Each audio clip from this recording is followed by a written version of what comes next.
इस तरह से कॉइल लपेट दी जाती है।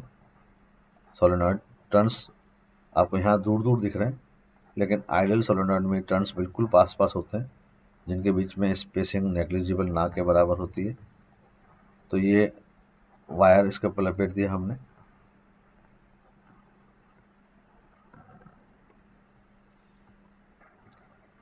अगर इसमें करंट फ्लो हो रही है तो ये प्राइमरी कॉइल बन जाएगी। सेकेंडरी कॉइल भी हम इसी के ऊपर लपेट देते हैं।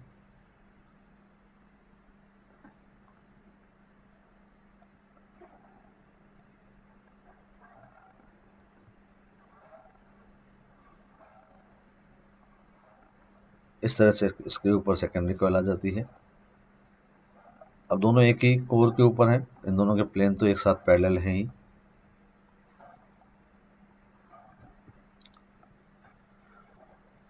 यहाँ पर गैल्वेनोमीटर लगा देते हैं। जिसमें करंट फ्लो हो रही है उसमें बैटरी का सोर्स तो हमने लगा ही रखा होगा। तो यहाँ पर ये बन जाएगा प्राइमरी, जिसमें टर्न्स N1 है, और दूसरा वाला जो है कॉइल ये बन जाएगा सेकेंडरी, जिसमें टर्न्स N2 है। क्रॉस सेक्शन एरिया दोनों का सेम है, पाई आर स्क्वायर। लेंथ सोलेनॉइड की एक ही है, यहाँ से लेकर यहाँ तक ये पूरी लेंथ है L। सोलेनॉइड का मैग्नेटिक फील्ड आपको पता होगा, म्यू नॉट Ni/L होता है, number of turns per unit length. तो म्यूचुअल इंडक्टेंस आ जाएगा इसका NS AS BP/IP। Secondary coil में नंबर ऑफ टर्न्स N2 है।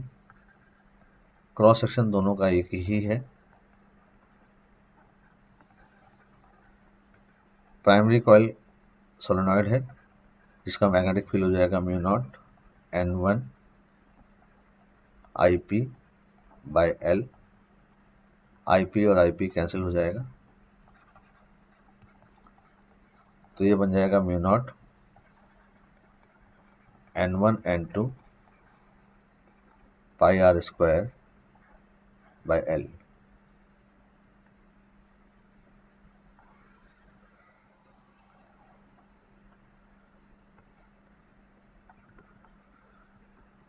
पाई आर स्क्वायर इसका क्रॉस सेक्शन एरिया है, L इसकी लेंथ है, तो इसका वॉल्यूम हो जाएगा cross section into length.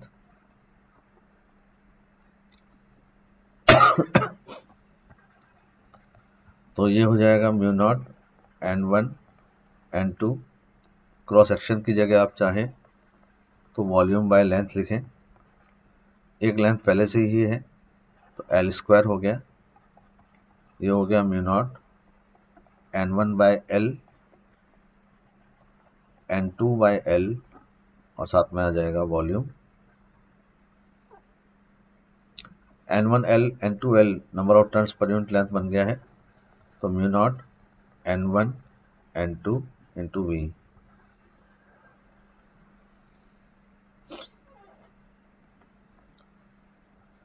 where V is the volume of solenoid। कई बार ऐसा बोला जाता है कि लेंथ को बढ़ा दिया, एरिया को बढ़ा दिया, लेंथ को 3 टाइम्स कर दिया, एरिया को 3 टाइम्स कर दिया। तो आप ऐसे केसेस में वॉल्यूम चेक कर लीजिए, तो आपको पता लग जाएगा कि म्यूचुअल इंडक्टेंस पर क्या असर पड़ने वाला है। राइट, तो इन सभी को आप ध्यान से देखिएगा, इन सबके फॉर्मूले ध्यान से रखिएगा।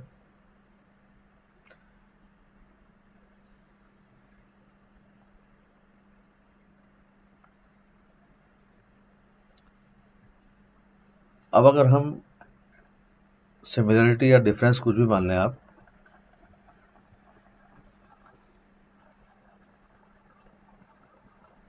सेल्फ इंडक्टेंस और म्यूचुअल इंडक्टेंस में देखें अगर, तो सेल्फ इंडक्टेंस जितने भी कॉइल का आपने पढ़ा था या पहले वाले वीडियोस आप देख लीजिएगा, वो हमेशा नंबर ऑफ टर्न्स स्क्वायर के डायरेक्टली प्रोपोर्शनल होता है, जबकि म्यूचुअल इंडक्टेंस जो होता है is directly proportional to N1 N2। जैसे यहाँ पर मान लीजिए कॉइल है, इसमें नंबर ऑफ टर्न्स N1 और इसका नंबर ऑफ टर्न्स N2, तो इसका सेल्फ इंडक्टेंस N1 स्क्वायर के प्रोपोर्शनल, इसका सेल्फ इंडक्टेंस N2 स्क्वायर के डायरेक्टली प्रोपोर्शनल, और इन दोनों का mutual inductance directly proportional N1 N2। तो L1 L2 is directly proportional to N1 square N2 square,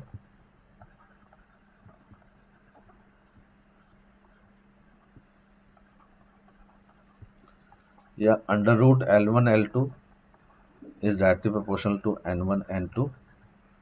तो N1 N2 की जगह हम चाहें तो अंडर रूट L1 L2 रख दें।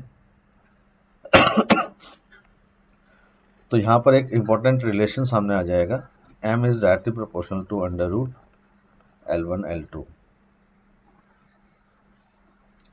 It means mutual inductance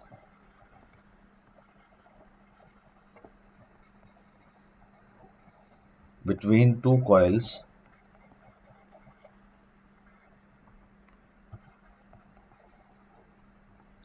is directly proportional to the, ये अंदर जो है प्रोडक्ट है सेल्फ इंडक्टेंस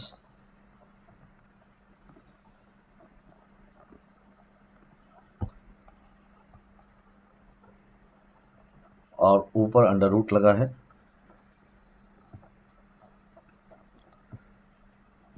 तो under root of product of self inductance of two coils, M is directly proportional to under root L1 L2, or we can write M equal to K under root L1 L2, where K is a coefficient which is called coupling factor,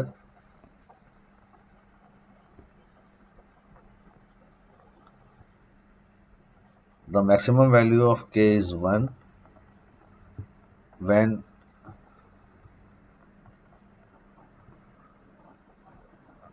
primary and secondary coil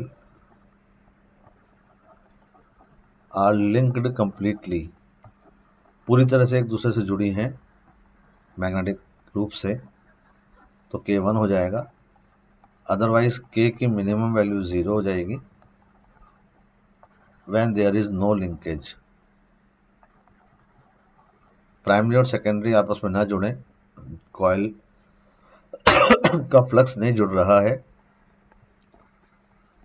magnetically उनका कोई link नहीं है।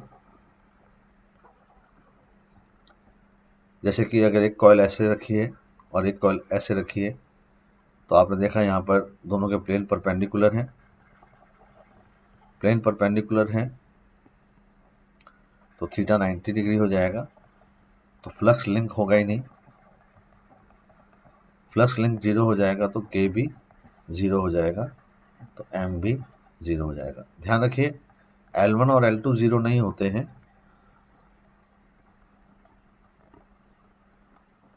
Coils में, लेकिन M 0 हो सकता है।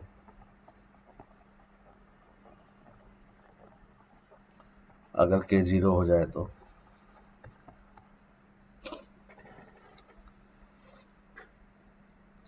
अब ऊपर सोलेनॉइड का जो केस था जिसमें हमने देखा था कि एक ही कोर पर दोनों कॉइल्स लपेट दी गई थी, ये प्राइमरी और ये सेकेंडरी, तो यहाँ मैक्सिमम लिंकेज हो गया, इससे ज़्यादा लिंकेज हो ही नहीं सकता। कॉइल एक दूसरे से पूरी तरह से जुड़ी हुई है, तो यहाँ पर K की वैल्यू क्या हो जाएगी 1। अगर कॉइल्स एक दूसरे से कुछ दूरी पर रखी है, थोड़ा बहुत लिंकेज तो है ही, लिंकेज है यहाँ पर लेकिन मैक्सिमम नहीं है, तो यहाँ पर K की वैल्यू 1 से छोटी होगी लेकिन 0 से बड़ी होगी।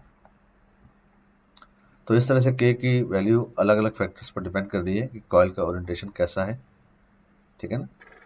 तो इसके बारे में थोड़ा सा और डिस्कशन करेंगे हम, और साथ में म्यूचुअल इंडक्शन से इंड्यूस ईएमएफ और करंट कैसे लाते हैं वो पढ़ के ये चैप्टर कंप्लीट हो जाएगा। इसके बाद में हम स्टार्ट करेंगे ऑल्टरनेटिंग करंट। तो आज ये चैप्टर पढ़ाया है, इंपॉर्टेंट है, इसको आप ध्यान से देखिएगा और इसका स्क्रीनशॉट भी लीजिएगा। टीपीपी में जो क्वेश्चंस दिए गए हैं उन क्वेश्चंस को आप ज़रूर सॉल्व कीजिएगा। तो मिलते हैं नेक्स्ट वीडियो में। बाय।